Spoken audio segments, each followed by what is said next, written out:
ഇപ്പോൾ ശ്രീജിത്ത് വളപ്പായ്മണി ആനപ്രേമിയാണ് അദ്ദേഹം നമുക്കൊപ്പം ചേരുന്നു.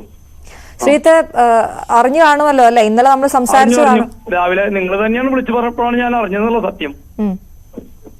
തികച്ചും ദുഃഖകരമായ ഒരു വാർത്തയാണ്. സുന്ദരനായ ഒരു ആന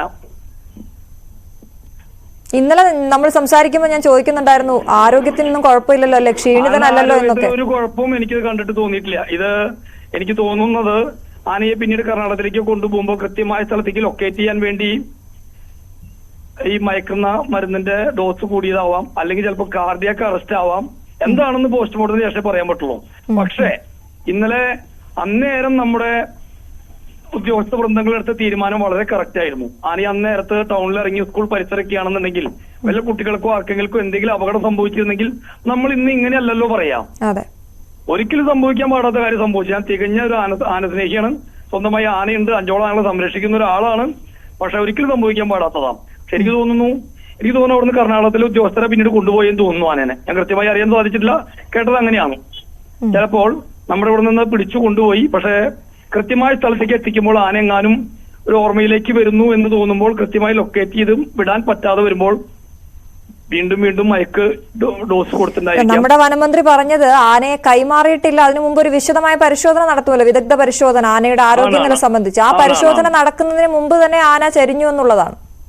നിർബന്ധമായും ഒരു പക്ഷേ ആനയ്ക്ക് കാർഡിയാക് അറസ്റ്റ് ആവാൻ സാധ്യതയുണ്ട്. ഇങ്ങനെ ഒത്തിരി ആനകൾ കണ്ടിട്ടുള്ളതുകൊണ്ടാണ് പറഞ്ഞത്. അതിനെ വെറുതെ പുറത്തുനിന്ന് നിരീക്ഷിച്ച് വെറുതെ ഒന്നും അറിയാതെ പറഞ്ഞല്ല, ചെറിയൊരു ധാരണ വെച്ച് അതാവാൻ സാധ്യതയുണ്ട്. ചില ആനകൾക്കൊക്കെ അതുപോലെ ഈ ഡോസ് കൂടി ആന ഓൾറെഡി അത് നടന്നു. പിന്നെ ശാരീരികമായി എന്തെങ്കിലും വിഷയങ്ങളുള്ള ആനകളായിരിക്കാം ഇതുപോലെ പുറത്ത് നാടുകളിലേക്ക് വരിക. ആന എന്നല്ല, മറ്റുള്ള ഏത് ജീവി ശ്രദ്ധിച്ചോളൂ, കാട്ടിൽ നിന്ന് പുറത്തേക്ക് വന്നിട്ടുണ്ടെങ്കിൽ അവർക്ക് എന്തെങ്കിലും ഇഷ്യൂസ് ഉണ്ടാവാം, പറ്റാതെ ആവാം. ഈ ആനയ്ക്ക് അതുണ്ടോ എന്ന് എനിക്കറിയില്ല. ഇത്രയും ദൂരത്ത് നിന്നല്ല ഞാൻ തൃശ്ശൂരാ നിൽക്കുന്നത്, അതായിരിക്കാം. ഉണ്ടാവാം, അങ്ങനെ വലുതായിരിക്കാം. അത് നല്ല വിദഗ്ധരായ ഡോക്ടേഴ്സിന്റെ നല്ലൊരു പോസ്റ്റ്മോർട്ടം നടത്തിയാൽ തന്നെ അറിയാൻ സാധിക്കുള്ളൂ. ഒരിക്കലും സംഭവിക്കാൻ പാടാത്തതാണ്. പക്ഷേ അന്നേരം എടുത്ത നിലപാട് കറക്റ്റ് ആയിരുന്നു.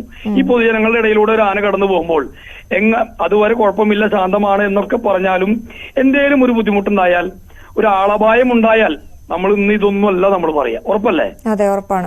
ശ്രീജിത്ത്, ഒരു കാര്യം കൂടി ചോദിച്ചോട്ടെ. ആനയെ സംരക്ഷിക്കുന്ന ആളാണ്, ആനകൾ ഉള്ള ആളാണെന്നുള്ളത് കൊണ്ട് ചോദിക്കുകയാണ്. ഈ നിർജ്ജലീകരണം ഈ ഹാർട്ട് അറ്റാക്കിലേക്ക്, കാർഡിയാക് അറസ്റ്റിലേക്കൊക്കെ നയിച്ചു എന്ന് പറയുന്നു. നിർജ്ജലീകരണ സാധ്യതകളുണ്ട്. അത് ഈ ആനയ്ക്ക് എത്ര സമയം വെള്ളം കുടിക്കാതിരിക്കാൻ പറ്റും, അല്ലെങ്കിൽ എത്ര വെള്ളമാണ് അവർ എടുക്കുന്നത്? ആനകൾക്ക് വേണമെങ്കിൽ ഒരു ദിവസമൊക്കെ ഫുൾ ടൈം വെള്ളം കുടിക്കാതിരിക്കാം. പക്ഷെ ഈ ആനയുടെ വിഷയം ഇത് അത്രയും വെയിലത്തൂടെ കിലോമീറ്ററുകൾ താണ്ടിക്കൊണ്ടിരിക്കണം. ഈ ആനകളുടെ വിയർപ്പ് പുറത്തല്ല, അകത്താണ്. നമുക്ക് മനുഷ്യ ശരീരത്തിലുള്ള വിയർപ്പ് ഈ ആൾക്ക് അകത്താണ്. അപ്പൊ തുമ്പിക്കൈയിലൂടെ അങ്ങനെ ചീറ്റണത് കണ്ടിട്ടില്ലേ? ഇന്നലെ കണ്ടില്ലേ, വീഡിയോയിൽ കണ്ടില്ലേ? അതെ അതെ. ആ ചീറ്റുന്നതിന് നമ്മൾ ഈ ആനയെ അറിയുന്നവര് പറയാം കാഞ്ഞൂതാന്ന് പറയാ. അങ്ങനെ കാഞ്ഞ് ഓൾറെഡി ആന ഭയങ്കര ക്ഷീണിതനായി കാണും. അതോടൊപ്പം ഈ മയക്കും കൂടി ആവുമ്പോഴേ എനിക്ക് അതിൽ നിന്ന് കറക്റ്റ് കയറി വരാൻ സാധിച്ചിട്ടുണ്ടായിരിക്കില്ല. ചില ആനകള് ഈ മയക്കാൻ മരുന്നൊക്കെ ചെയ്തു കഴിഞ്ഞാൽ കുറെ സമയം പിടിക്കാം. ചിലത് 50 മിനിറ്റ് മുതൽ തന്നെ മയങ്ങാം. അതൊക്കെ ഓരോ ആനകളുടെ ശാരീരിക സ്ഥിതിയെ ആശ്രയിച്ചിരിക്കും. പക്ഷെ അത് കുറച്ച് സ്പീഡ് കുറഞ്ഞ് ചെയ്യുകയാണെങ്കിൽ ചിലപ്പോൾ ബുദ്ധിമുട്ടൊന്നും ഉണ്ടാകില്ലായിരിക്കാം. എനിക്ക് തോന്നിയില്ല. കൃത്യമായി പോസ്റ്റ്മോർട്ടത്തിൽ തന്നെ പറയാൻ പറ്റുള്ളൂ. രണ്ടാമത് അതുപോലെ ഈ ആന നമ്മൾ കാണുമ്പോൾ രാവിലെ 6 മണിക്കാണല്ലോ അവിടെ ആളുകൾ അത് ആനയെ കണ്ടത്. അതിനുശേഷം നമ്മൾ ഈ ദൃശ്യങ്ങൾ അത് മുതൽ എല്ലാ വിഷ്വൽ മീഡിയയും ഇതിന് പിന്നാലെ ആയിരുന്നു. ആനയെ നമ്മൾ പ്രേക്ഷകരിലേക്ക് എത്തിച്ചുകൊണ്ടിരിക്കുകയായിരുന്നു. അപ്പോഴൊന്നും ഈ ആന ആഹാരം എടുക്കുന്നത് നമ്മൾ കണ്ടിരുന്നില്ല, തീറ്റ എടുക്കാതിരുന്നത് സഹോദരി, അത് നടന്നുകൊണ്ടേയിരിക്കല്ലേ. പക്ഷെ വാഴത്തോട്ടത്തിലൊക്കെ പോയി നിന്നപ്പോഴും നശിപ്പിക്കുന്നതല്ലാതെ അത് അത്രയും വിയർത്തുണ്ട്. കാഞ്ഞിക്കാന്ന് പറയാം, അത്രയും ചൂടായി നിൽക്കുന്ന ഒരു ആന ഭക്ഷണം കഴിക്കില്ല. അത്രയും ചൂടായിട്ട് നിൽക്കണ ആന. നമുക്ക് ആ വീഡിയോ കണ്ടാൽ അറിയാം. നമുക്ക് ആന റോഡിലൂടെ ആ വീഡിയോ ഒന്നുകൂടി ഒന്ന് എടുത്ത് നോക്കിക്കോളും.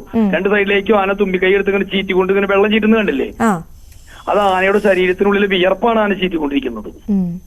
അത്രയും ആന ജലാംശം ഇല്ലാണ്ടും ഒക്കെ ആയിട്ട് ആന ക്ഷീണിതനായി കാണും. അതോടൊപ്പം ഈ മരുന്നുകളും കൂടി ചെല്ലുമ്പോൾ ആനയ്ക്ക് പറ്റായികയായി കാണുമെന്നും തോന്നുന്നു.